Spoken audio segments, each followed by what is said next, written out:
Well, good afternoon. Oh gosh, everybody. Thank you. Good afternoon. This is a happy event.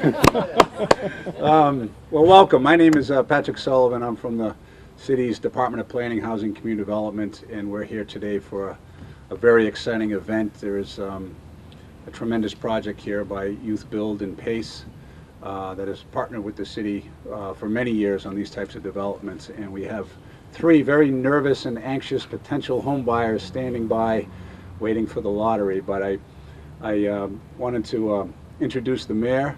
The mayor has been a supporter of this particular initiative that we've done over the last few years, and it's really creating home ownership throughout neighborhoods. And this is a unique project because the PACE Youth Build program really builds lives, and at the same time we've got this wonderful byproduct of the tremendous program that they do. I know Bruce Morell is going to speak in a little bit and he can elaborate a little bit more, but I just wanted to thank our team from our department, Laurie Mooring, David Magalhaes, Steve Ingalls, who's on vacation, but he was the rehab specialist here, Richard Bruce and Eddie Bates are here, and they've done a tremendous job throughout this whole development process, from the acquisition to the redevelopment and now the subsequent sale to the first-time home buyers. So I just wanted to give them a nice round of applause for their great work.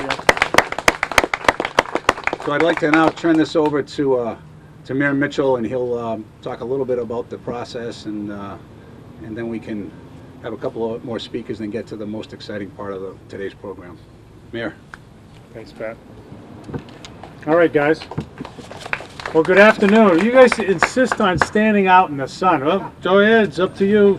That's fun. Anyway, this is a pretty cool event. We've done a couple of these around the city before, and we continue to come back and do more because the need is still with us. And you know, this particular project is just such a great thing to see, and it really speaks for itself.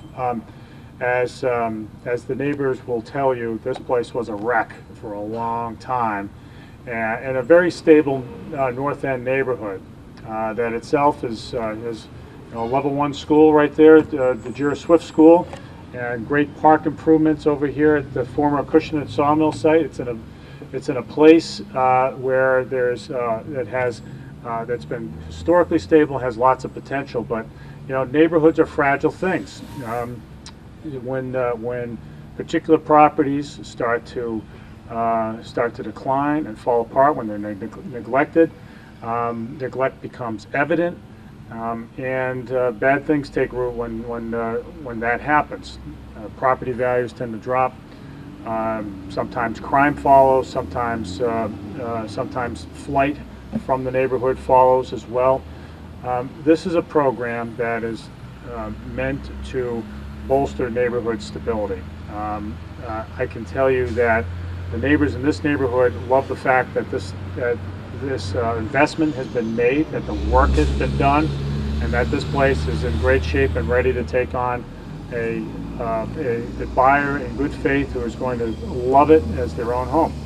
And so these things, we wish we could do this everywhere in the city, but we'll try to do with every distressed property, but we'll try to do it in a very strategic way.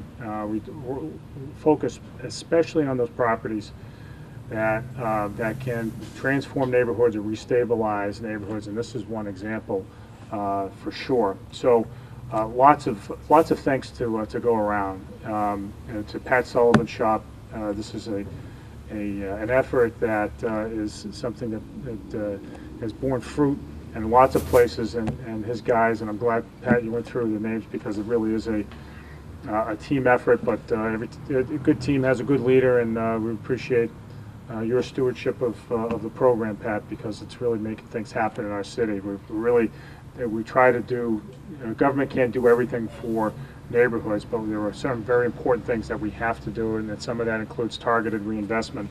That's a good example, and your effective leadership in the area really has counted for a lot. I want to thank the folks at PACE. Bruce Morrell is going to come up and speak on behalf of PACE, working with Youth Build. Gloria Williams is right over here as well. This is, I have to say, to PACE and the Youth Build together, I love what you've done with the place. It really looks sharp, and it's the kind of place that we'd all love to live in. It's in a quiet neighborhood with a lawn and a fence and the whole, and it looks great. And it's the kind of place where, where memories will be made for one lucky family. And I also want to say thanks to Dan Walsh and the team over at Southern Mass Credit Union, who play an important private sector role in this kind of reinvestment.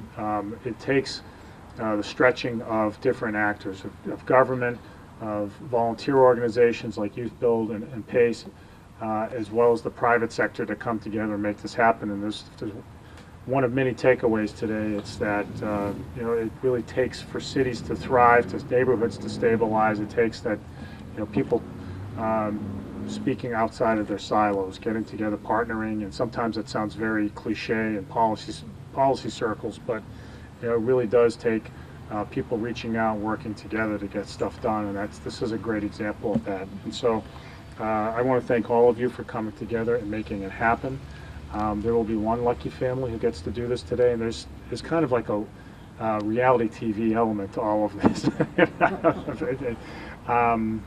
I will say to the two families that might not be lucky enough to win the lottery today, that you should continue to work with the city to find opportunities, because there are other opportunities out there. So, so think about it in those terms. But all of you are doing right by your families. All of you to jump at this opportunity. It's a great opportunity. I'm not eligible, so that's why I'm not putting in. But in any event, first, there's a lot to be said about the very American institution of home ownership, and when people own their own homes, they invest in them, they care for them, they make sure their neighbors are okay, and a home isn't just a place to live. It's a home is fully entwined in every aspect of someone's life, and I just want to congratulate whoever wins that lottery today. Thanks, everybody, and let me call up Bruce Morrell from PACE, who is involved in so many important endeavors, but right now not home heating assistance, because it's about 90 degrees out right now, Bruce. But Bruce is there all year round for families in need, and has played a big role in making this particular project happen. Bruce. Thank you, Mayor. Thanks. Thank you. Well, thank you, and it's nice to see everybody here. As the mayor said, it takes a team effort to make this project, something like this, happen, and it was truly a team effort. And I can honestly say, without the involvement and the partnership of the city, both the mayor's office and Pat Sullivan's office, this wouldn't happen. I also have to thank the board of directors of PACE, because when we looked at this project originally, if you saw the before pictures, this was a gamble. This house had been vacant for a number of years, had lots of problems, and went up for auction. It was off the tax rolls. It went up for auction, and the board of directors gave me approval to come to the auction and to purchase it. I wanted to set a maximum ceiling of $50,000, and the board said, no, we're going to allow you to use your discretion and go what you think you need to do to get this property. So we came to the auction, and Arnie Lopes was with me. Arnie was a construction manager here, and the bidding went on, and it started out at $5,000 increments. And before you knew it, we were at $50,000. And I said to Arnie, I'm not sure if we can do this anymore. And I went to, so at that time we went to $1,000 increments and went to 51, 52, 53. At $54,000, I said to Arnie, I said, I'm out. I said, this is just too much for this house. And Arnie says, well, but look around, look at the location. I mean, this house has a lot of potential. So we went one more $1,000 at 55, and that was a winning bid. And then it became fruition. I want to thank Gloria Williams and Lisa Mello Frost, the project director and the program director, for their involvement. We had over 60 young adults who were earning the GED go through this property and assist in rebuilding it. I want to single out Arnie Lopes, the construction manager, on this, because once we did the breaking everything down and the demolition, looking at the construction and the shape of things, it says we need to do a lot of work, and they did it. I mean, it was an incredible job by everyone involved. The team effort includes Larry Rose, our realtor, at Southeastern Mass Credit Union, providing the mortgage, and then the people who came down and qualified for the mortgage. I think you're going to love this house, whoever wins it. You got a great location, beautiful part of the city. I didn't even know this part of the city existed until we came down here. I heard Dan from the credit union come by. He says he drives by this frequently and didn't know that this part of the city existed, and it really, it's a hidden gem.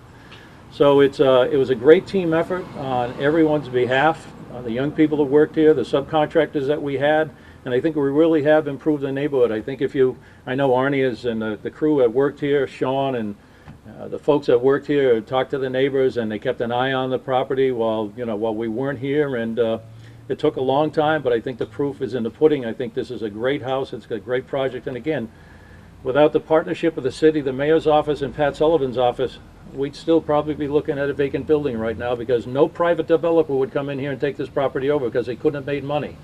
That's not our driving force. Our driving force is try to improve neighborhoods, improve the lives of the young people who work on this property. I think we've done a good job in meeting all those goals. Thanks, Bruce. Thanks, John. Thank you, Bruce. And last up, let me call Dan Waltz up, who is the CEO of Southern Mass Credit Union. And again, I want to thank you, Dan, for being a great corporate citizen. This is not the bread and butter of your business model, but it is important, and it's an important way to build goodwill in the community, not just for the sake of the bank's bottom line, but just because it's the right thing to do. And we really appreciate the partnership, and it couldn't have happened without you and without Southern Mass. Thank you, Mr. Mayor. Thank you, Mr. Mayor. And I've got to say, the first-time homebuyer programs are one of our most favorite projects to participate in. Lucy Machado, our mortgage manager, has been working on several different programs throughout the year and throughout the past several years with Mass Housing to actually have the Neighborhoods First program, Patrick, through the city. It's wonderful to be able to come home to New Bedford and participate in such a beautiful facility. So this is phenomenal. We just had a tour, thank you. It was wonderful, beautiful facility. We're looking forward to participating with the city and partnering going forward for several years. It's great to provide homeowners their first home, and we love participating in that process. It's the most fundamental right of the American dream.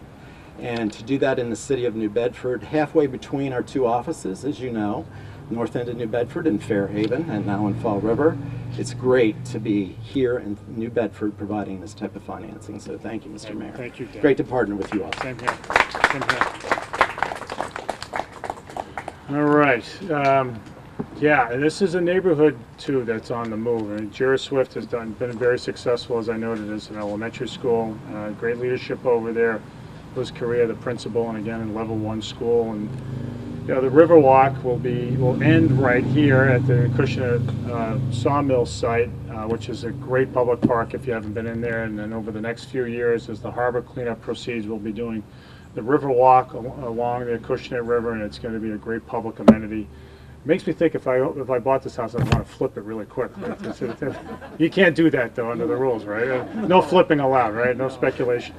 But anyway, so we're going to do the lottery. Laurie Mooring, come on down. I don't know. I think I'm just as excited, so. Do we need our accountants from PricewaterhouseCoopers to Right, ensure the so integrity of the I'm process? shaking, but, so we have all 3 families' names on these cards, and we're very official. We're going to enter them all into our little basket behind us. And then we will need to select someone. Pat Sullivan. So I'm gonna shake the names. Gloria, how about Gloria? What's that? Our 3 prospective Well, I don't know homeowners if they want to are, make their names public, but we have Sarissa, we have Natasha, and we have Isa, and Carlos. all right, Okay. Gloria, come on 3 up. families. Just So. I think they say on that reality show, move that bus. So let's get that Gloria, bus no moved. peeking. No peeking. That was a good No one. peeking. All right. Okay. This is the best house you could ever get. Mary, It you was wanna built read with the a name? lot of love. All right. So the winner, the winner is, and I will just say again, I want to thank everybody for participating. So not everybody can win, but I do want to emphasize, if you don't win, there are other programs that you should be talking to these guys about. But the winner today is Sarissa Correa.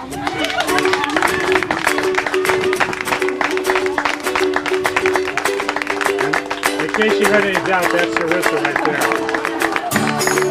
Congratulations.